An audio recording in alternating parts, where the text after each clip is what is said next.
Hey everyone, today we're going to create this type of progress bar in Storyline 360. So here's what we have. We have this shape right here, which will show us the progress we make in our project. And this progress bar right here, which will state the progress we make in our scene. So if I keep on hitting next, you can see that as I move through these slides, the progress bar fills up. If I hit previous, the progress bar is decreasing, and once I've reached the end of my scene and move on to the next scene, the progress bar for the scene resets, but the project keeps on going, so like this. And if I reach the end here, both of these are filled up. So let's see how we actually can do this. So let's actually make this progress bar. I'm going to insert a rounded rectangle in here. Just gonna round the corners a bit. There you go. Let's make it white. There we go. And I'm going to duplicate this by holding Control and make it a bit smaller. So there we go. I want it so that the outline is visible, and inside it I want to have a, let's make it green shape like this. We could remove the outline, but I'm going to keep it. Align it so that it's perfectly centered to my other shape, and call it, what should we call it? Progress bar. And this one I'm going to call progress bar underscore container. And I'm going to hit Ctrl X and copy this into my slide master, into my main layer here. Plop it in here. I'm going to delete these since I don't need them. There we go. Now, if I duplicate these slides, I'm just gonna have, there we go. I duplicated the initial slide just so I have 5 slides available.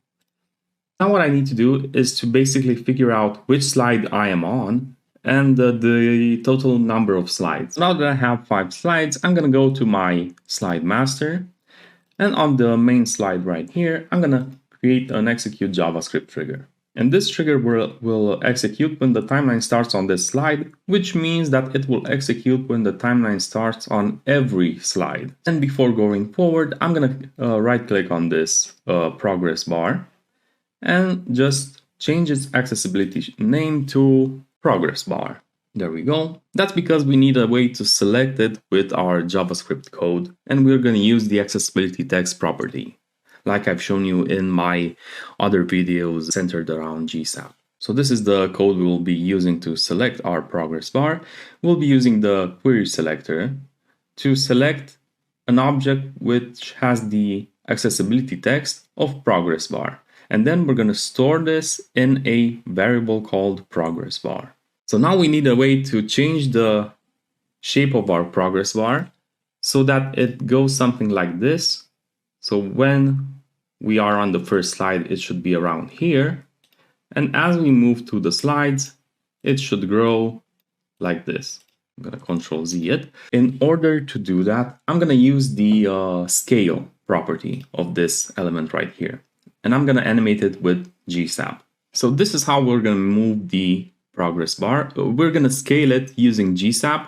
So I'm using the to function of GSAP to affect the progress bar and to affect its scale. And just for an example, I want to change its scale to from 1 to 1.25. So let's just copy this into our trigger and see how it works. So there you go, I published my project. And now if I click on the slides right here, I can see that when the timeline starts, the progress bar scales. But this is not the kind of scaling we want, but at least we know it works. So how do we get it to scale from this point here? So what we can do is, let me just go back to my master slide. So we want this scaling effect. So we want it to scale from this point right here.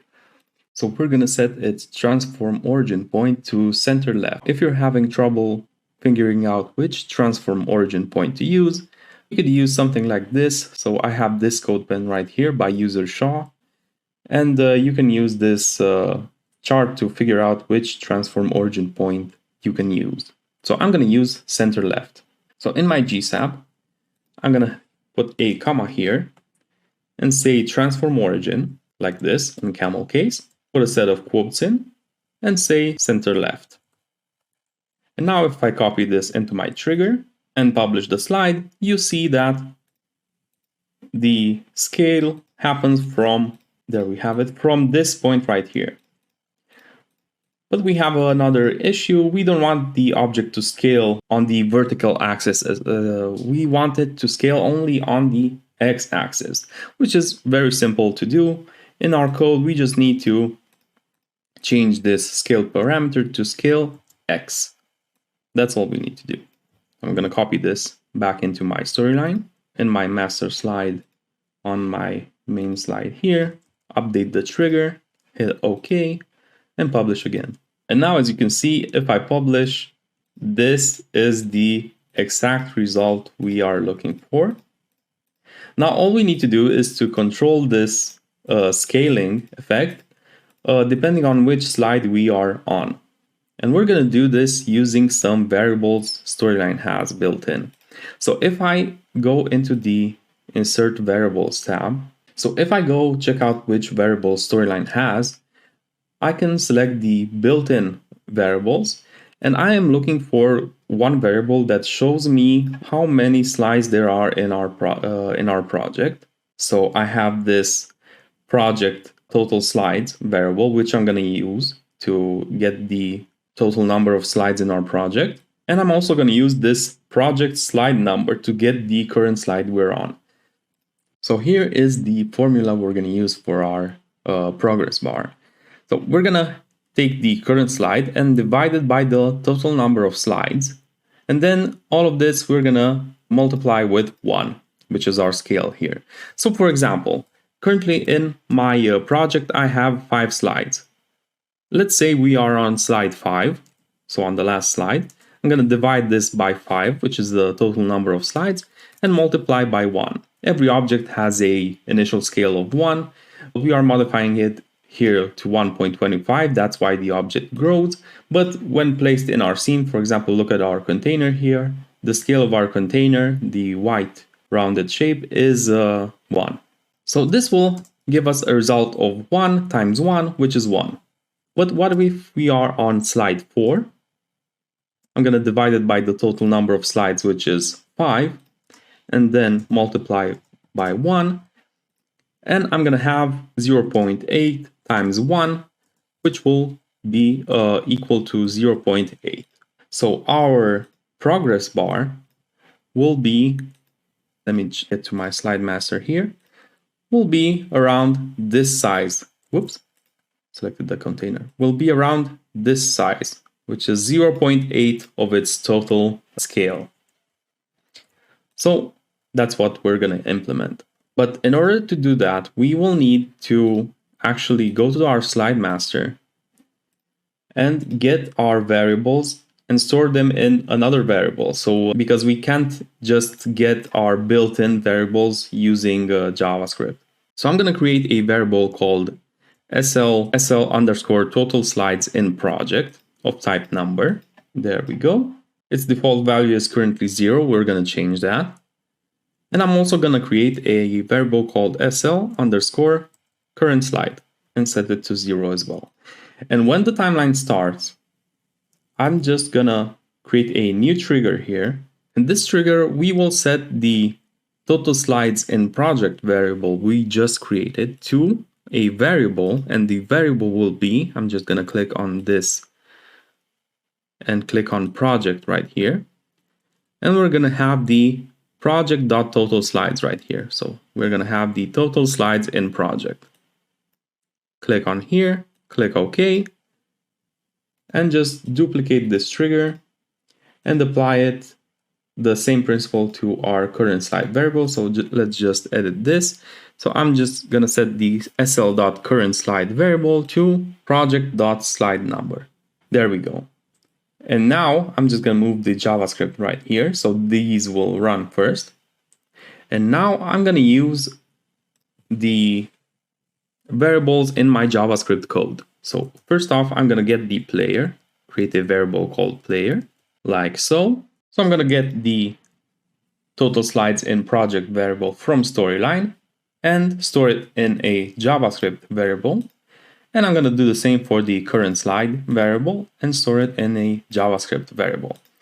And now we have our equation almost ready.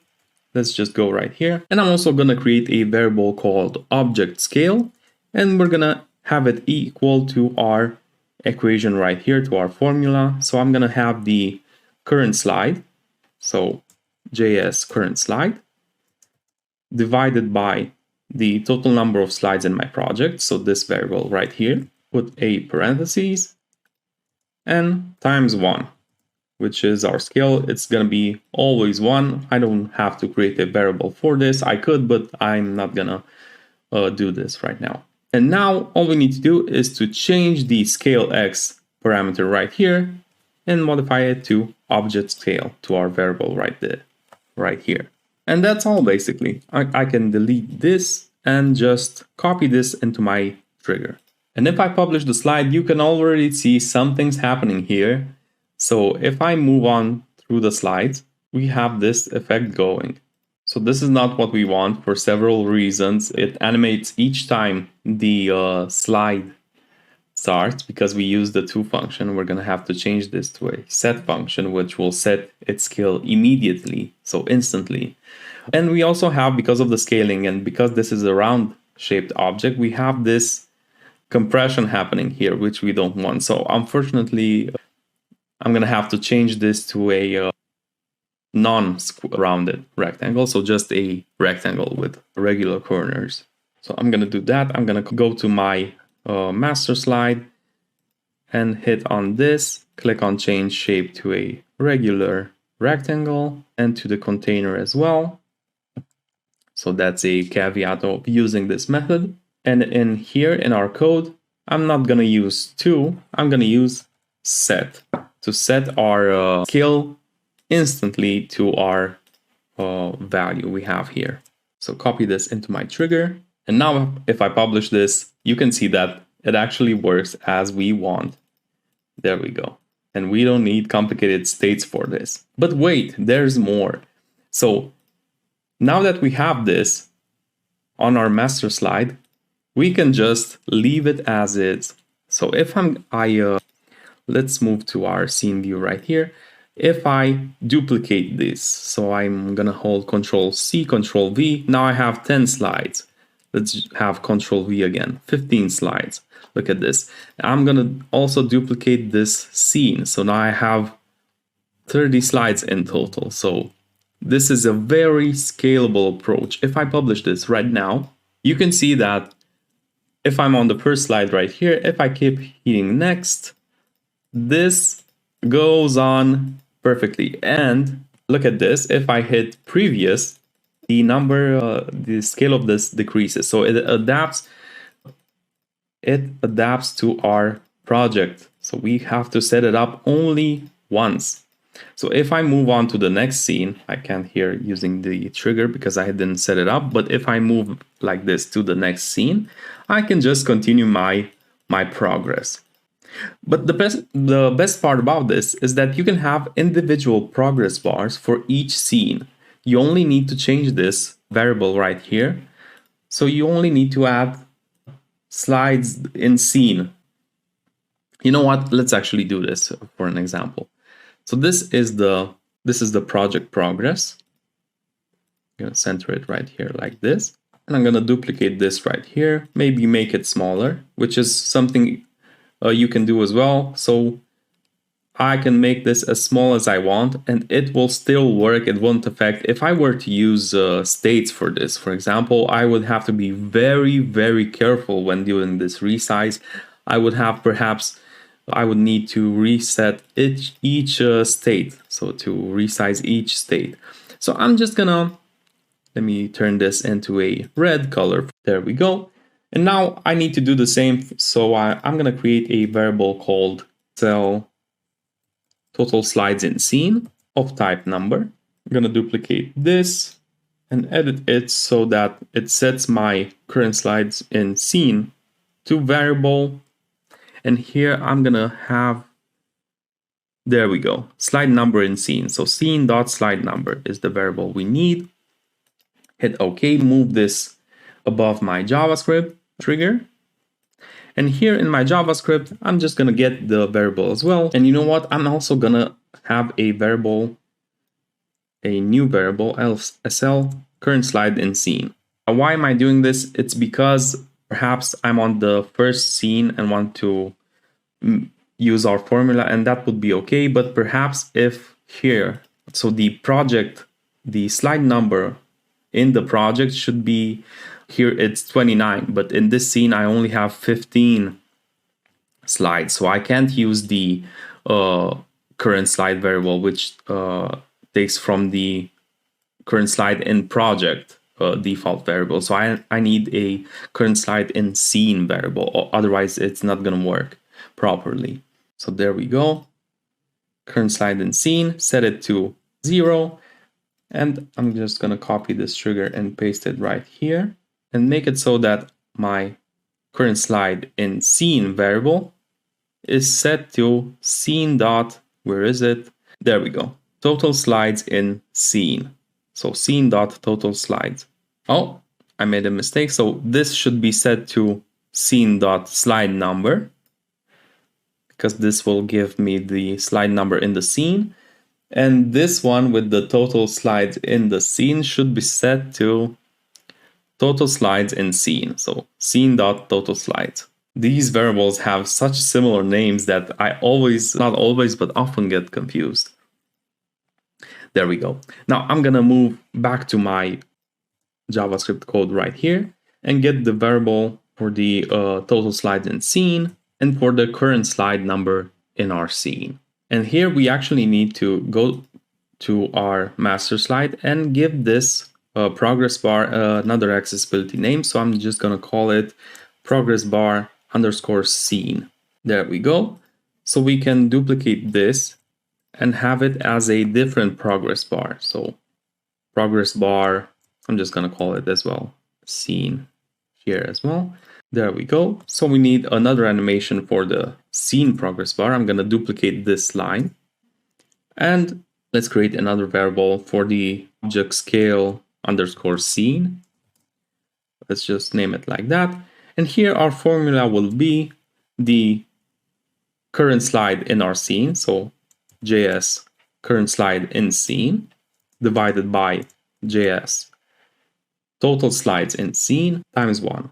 And we're going to change this to progress bar in scene. So this is the element we'll be animating. And here I'm going to set this to object scale underscore scene. There we go.